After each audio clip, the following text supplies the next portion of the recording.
शेर और खरगोश की कहानी। अरावली पहाड़ियों के पास एक घना जंगल था। वहां एक बहुत ही शक्तिशाली शेर रहता था जिसका नाम बलराज था।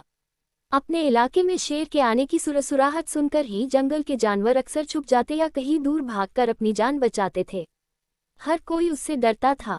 उसका इतना खौफ था कि आसपास के दूसरे शेर उसके जंगल में आने की हिम्मत नहीं करते। एक दिन शेर बलराज के परिवार में खुशियां आई और शेरनी ने एक शेर को जन्म दिया जिसका नाम नाहर रखा। धीरे धीरे नाहर बड़ा होने लगा और अपने पिता बलराज की शक्ति और जंगल में उनका खौफ देखकर उनसे बहुत प्रभावित हुआ।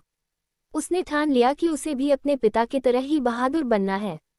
वह अपने पिता से शिकार की कहानियां सुनता और खुद से छोटे जानवरों को डराता। एक दिन नाहर ने पिता बलराज से जिद कर ली कि मैं भी आज शिकार पर साथ जाऊंगा।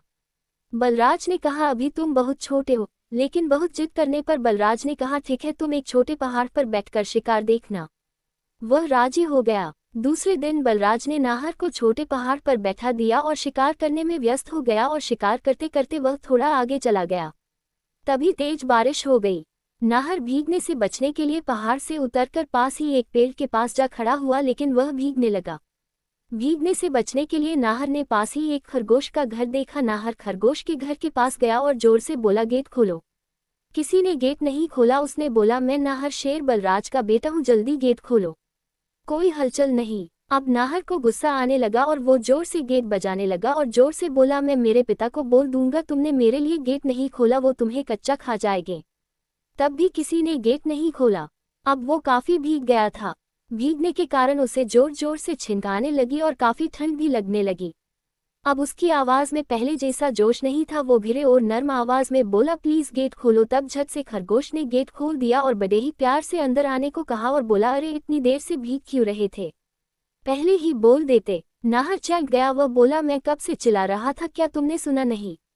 खरगोश ने कहा हाँ मैंने सुना, तुम जोर से चिल्ला रहे थे, मुझे डराने की कोशिश कर रहे थे, लेकिन एक बार भी तुमने मुझसे हेल्प नहीं मांगी। अगर तुम पहली बार ही हेल्प मांगते तो मैं दरवाजा खोल देता। ये सुनकर नाहर बोला मुझे लगा मैं शेर हूं तो हर कोई मुझसे डरता होगा, तो हर कोई मेरी बात मानेगा। खरगोश बोला ऐसी कोई बात नहीं है, जरूरी नहीं है कि डर के ही कोई आपकी हेल्प करेगा। हेल्प करनी चाहिए और कभी समस्या हो तो हेल्प लेनी भी पड़ती है, लेकिन किसी को डरा कर हेल्प लेना अच्छी बात नहीं। रिक्वेस्ट करके हेल्प लेनी चाहिए, फिर हर कोई हर किसी की हेल्प करेगा।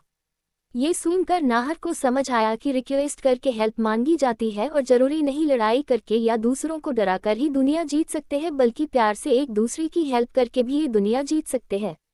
थोड़ी देर में बारिश रुक गई और शेर बलराज नाहर को ढूंढता हुआ वहां आ गया। पिता की आवाज सुनकर नाहर बिल से बाहर आ गया। बलराज ने देखा खरगोश ने मेरे बच्चे की हेल्प करी, इससे वो बहुत खुश हुआ और थैंक यू कहा।